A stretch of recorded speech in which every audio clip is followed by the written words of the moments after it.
Hello guys, in today's video I will show you the top Warframes you need in 2025, how they work, what makes them so strong, the best builds for both endgame and beginners, and finally where to farm them. So as always, no fluff, just right to the point. Let's get into it. Starting off at number 10, we have Zephyr. Zephyr never really has to worry about staying alive. Thanks to her third ability, she creates a kind of wind barrier around herself that deflects incoming bullets, making her immune to gunfire. Only melee hits and certain AoE effects, like explosions, can actually harm her. This ability also makes her fantastic for defense missions. If you build for a bit more range, that wind barrier becomes larger enough to cover the defense target. You can just stand on the top of it and enemies won't be able to land a single shot on it. But that's not all she offers. Her standout ability is definitely her tornadoes. They suck in nearby enemies, and when you shoot into the tornado, all the damage and status effect you apply gets shared across every enemy caught inside. As for builds, I prefer running a high range build, since that's generally the most effective approach. And here is a simpler version of that build, which is easier to put together. To get Zephyr, head to your clan's dojo and go to the Tin Lab. There you will find her main and components blueprints. At number 9 we have Gara. Gara is known as the Glass Warframe, and her entire kit revolves around that theme, offering powerful tools for all kinds of missions. Her first ability, Shattered Lash, is a glass blade that deals heavy slash damage. With a sweeping motion, it can hit enemies through walls, and with enough range and strength, it can clear entire rooms in a single swipe. Her second ability, Splinter Storm, coats you and allies in a swirling shards of glass. It grants up to 90% damage reduction and continuously damages nearby enemies. This is a key part of her survivability, making her surprisingly tanky. Next, her third ability, Spectral Raj, a ring of mirrors that distract and trap enemies. Great for crowd control and funneling enemies into a kill zone. Then there is her fourth ability, Mass Vitrify. Gara creates a massive ring of glass that solidifies into a wall. It's amazing in defense or mobile defense missions. It blocks bullets, stops enemies, and synergizes with Splinter Storm to boost your damage output. Now, this right here is my endgame build that I recently put together, also nicely paired with this build on her glass blade. And if you are just starting out, here is a more beginner-friendly version that still performs really well. To get Gara, complete the Saya's visual quest to unlock her main blueprint. Her components blueprints drop from Plains of Eidolon's bounties, and like many frames, you can also farm her from the Duviri circuit. Next at number 8 we have Trinity. Trinity is one of the best support Warframes in the game, and she is must-have. She is the queen of survivability and energy. Whether you are solo or in squad, Trinity keeps everyone alive, fueled, and protected, even in Steel Path. Her first ability, Well of Life, lifts an enemy into the air. Anyone who damages that target gets healed. It's like turning one enemy into a healing fountain. Her second ability, Energy Vampire, it's the real game changer. Cast it on enemy and it pulls out energy to your entire squad. With high ability strength, you will keep everyone at full energy non-stop. Her third ability, Link, connects you to nearby enemies, reduces incoming damage, and redirects parts of the damage you take back to them. And with the Unbating Link augment, it also strips their armor, making her tough and deadly even in Steel Path missions. Her fourth ability, Blessing, instantly restores full health and shields to your entire team.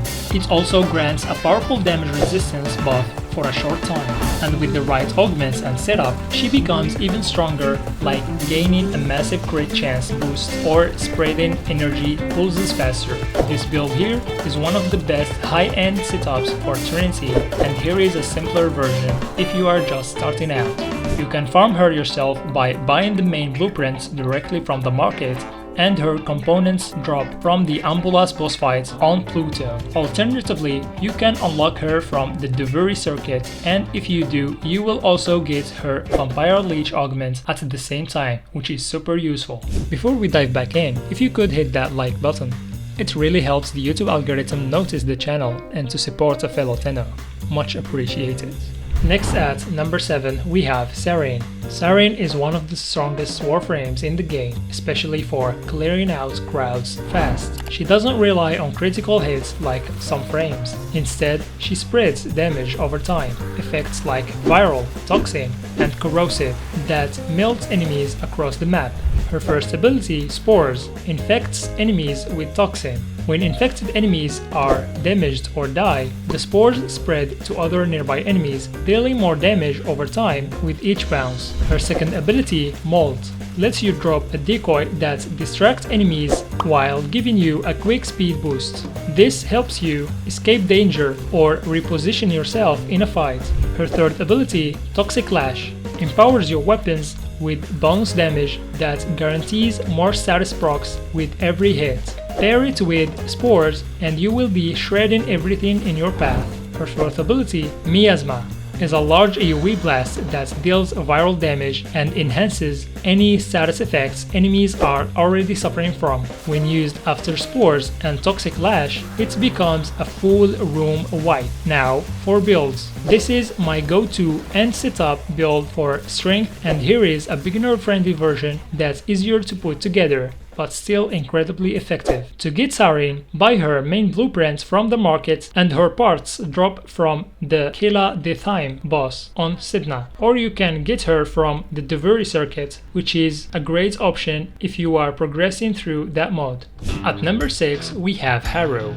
Harrow is one of the strongest support Warframes you can have. He boosts critical chance, energy, healing, and shields all at once. With the right build, he turns any weapon into a crit machine and keeps your whole team alive and energized. Whether you're playing solo or in squad, Harrow's kit covers both offense and defense. So how does he work? His first ability sends out a wave of chains that stuns enemies and restores your shields. It's great for crowd control and keeping your shield gate up. His second ability sacrifices all your shields to give you massive reload speed and fire rate buffs, and while it's active, every hit you land also heals your team. His third ability converts energy spent into a buff, and when you get headshot kills, you and your allies get that energy back. It's a game changer for longer missions.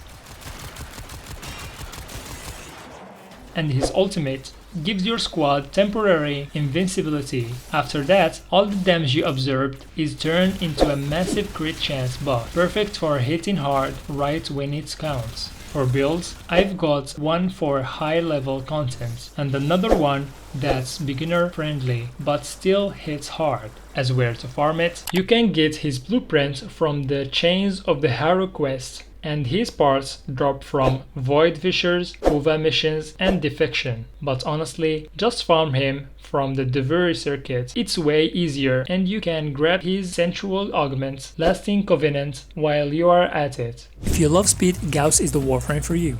What makes Gauss stand out is his unique battery mechanic. Basically, the more you move and the faster you go, the more you charge it. A high battery level boosts your damage resistance, fire rate, reload speed, attack speed, and casting speed.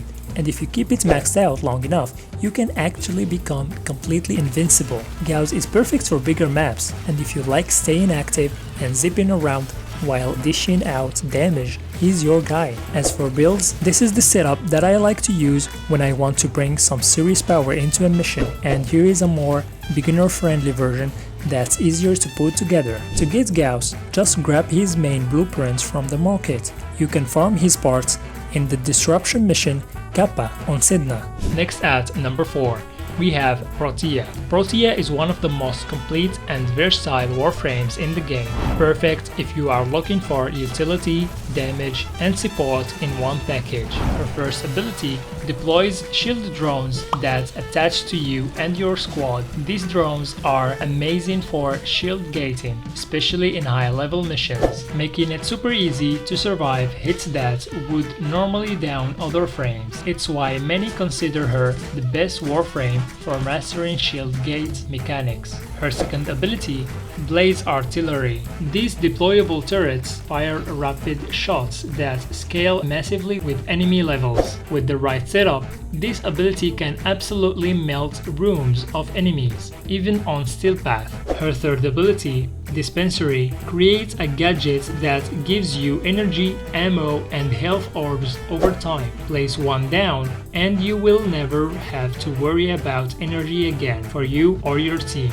Her fourth ability gets a huge boost when paired with the Temporal Artillery augment. It allows her turret to move with you instead of staying stationary, so you can stay mobile and keep the damage going wherever you are. As for builds, this is my go-to end build for Protea. Focus on maximizing Blaze Artillery's damage and uptime, and here is a budget-friendly version that works great if you are just starting out. It's easy to build but still really powerful. To get Protea, complete the Deadlock Protocol quest to unlock her main blueprint, and her components drop from the Granum Void, which can be a bit grindy. Or if you want a more efficient route, you can also farm her from the Duviri circuit, like many other Warframes. Next at number 3, we have Wisp. Wisp is one of the most loved and useful Warframes, and once you try her, you will understand why. Wisp has a passive that makes her invincible while airborne, meaning as long as you are in the air, enemies can target you. On top of that, her second ability lets you drop a decoy that pulls enemy fire away from you, while also making you invisible for a few seconds. This gives you time to reposition or dish out damage without taking hits. Her first ability is where things really get strong. She places motes that buff you and your squad. You get healing, increasing speed, and faster fire rate all in one cast. These buffs scale amazingly well and make Wisp one of the best support frames in the game.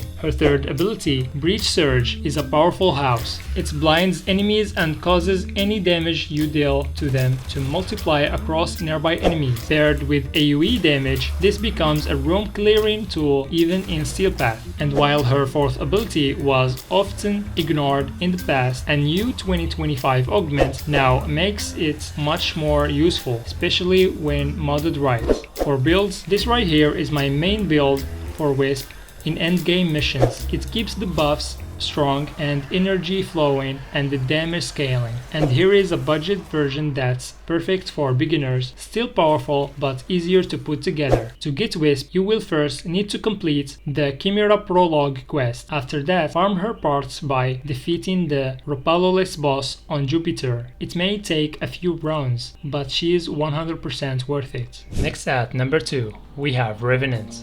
Revenant is one of the tankiest Warframes in the game. If you are new or struggling to stay alive in high-level content, he is the kind of Warframes that can carry you through with ease. The key to his survivability is his second ability, Mesmer Skin. When activated, it gives him several charges that absorb any incoming damage. It doesn't matter how powerful the attack is, if you have charges left, you will take 0 damage, even at level 10,000. Enemies can't touch you as long as Mesmer Skin is active, but defense isn't all he offers. His third ability, Reeve, is where the real power kicks in. It deals percentage-based damage, which means it always removes a portion of enemies' total health. The higher their health, the more it removes, making it incredibly strong against bosses or high-level enemies. With the right setup, Reeve can wipe out a whole room in one cast. Revenant is also a great emergency pick. If you ever hit a mission that feels impossible, switching to Revenant often makes it much easier. He's beginner friendly, strong, and scales well into endgame. For builds, here is the one I run for tougher missions focused on strength and survivability. And here is a simpler version that still works well with fewer resources. To get Revenant, first complete the Mask of the Revenant quest on Cetus. His components drop from Eidolon bounties in the plains of Eidolon. If you want an easier route, you can also farm him through the Duviri circuit, where many Warframes can be earned.